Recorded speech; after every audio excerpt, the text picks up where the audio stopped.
क्या Wright brothers ने पहला विमान बनाया था? लोगों का मानना है कि दुनिया का पहला विमान राइट ब्रदर्स ने 1903 में खोजा था, लेकिन लाखों साल पहले ऋषि भरद्वाज ने विमान शास्त्र नामक ग्रंथ की रचना की थी।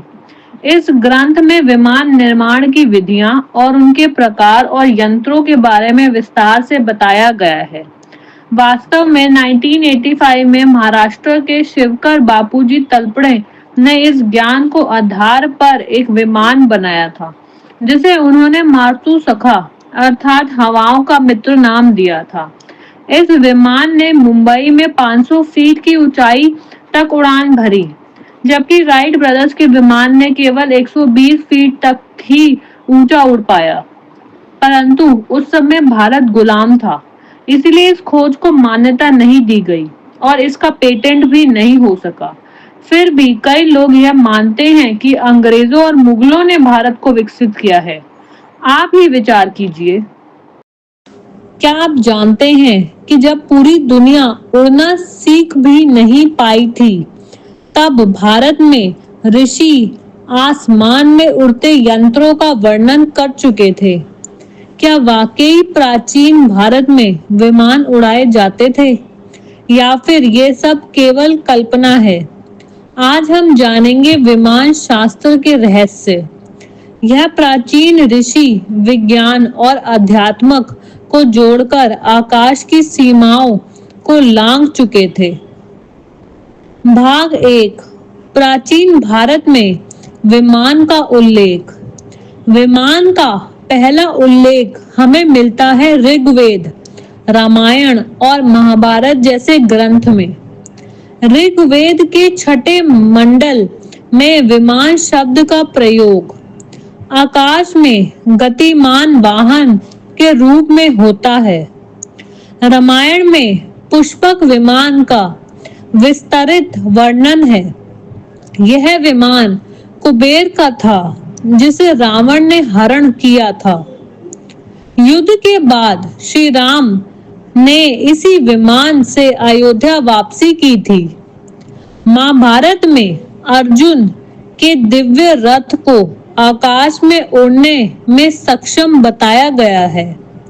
यह केवल प्रतीकात्मक कथा नहीं, बल्कि यह दर्शाता है कि हमारे ऋषियों के पास उड़ान तकनीक का ज्ञान था। भाग 2, वैमानिक शास्त्र, एक तकनीकी ग्रंथ। अब आते हैं उस ग्रंथ पर जो इस रहस्य की जड़ है। वैमानिक शास्त्र, जिसे भारद्वाज मुनि ने रचा और बाद में शुभ राय शास्त्री ने 20वीं सदी में अनुवादित किया।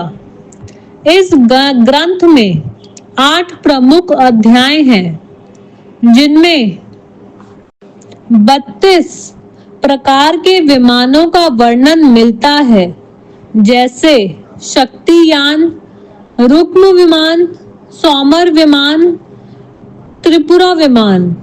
हर विमान की विशेषता, निर्माण सामग्री, ऊर्जा स्रोत और उड़ान के नियम का विस्तार से उल्लेख है।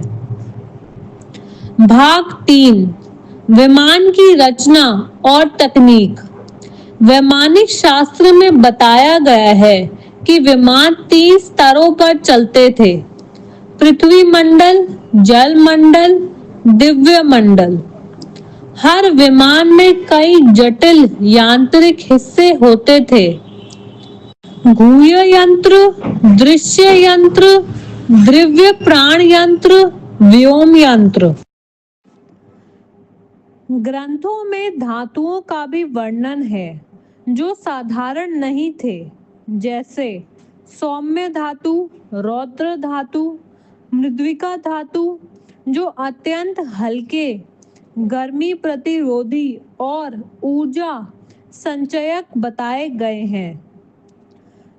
कुछ वैदिक रसायन ग्रंथ बताते हैं कि इन धातुओं को बनाने के लिए सूर्य किरण संश्लेषण और वनस्पति तत्वों का प्रयोग होता था, जो आज भी सोलर एनर्जी सिंथेसिस या बायोकेमिकल मेटलर्जी जैसी आधुनिक अवधारणाओं से मेल खाता है। भाग 4, ऊर्जा स्रोत और प्रोपल्शन सिस्टम। वैमानिक शास्त्र में ऊर्जा स्रोत को प्राण शक्ति कहा गया है। इसे आधुनिक विज्ञान में हम प्लाज्मा एनर्जी या आयन प्रोपल्शन से तुलना कर सकते हैं। रुक्म विमान में ऊर्जा सूर्य किरणों से संचित होती थी, जो सोलर पावर टेक्निक जैसी प्रतीत होती है। सोमर विमान जल वाष्प से उड़ता था, यानी स्टीम बेस्ड प्रोपल्शन सिस्टम, जबकि त्रिपुरा विमान 3 स्तरों पर चलने वाला मल्टी मोड एयरक्राफ्ट था, जो जल, भूमि, वायु तीनों में गति कर सकता था। भाग 5, आधुनिक विज्ञान और वैमानिक शास्त्र की तुलना। जब 1950 के दशक में भारतीय वैज्ञानिकों ने वैमानिक शास्त्र का अध्ययन किया, तो उन्होंने पाया कि इसमें कई तकनीकी बातें आधुनिक एरोनॉटिक्स से मेल खाती है, जैसे एयर डायनामिक्स के नियम, ऊष्म प्रतिरोधी सामग्री, नेविगेशन सिस्टम और इंजन में वायु प्रवाह का वैज्ञानिक विवरण।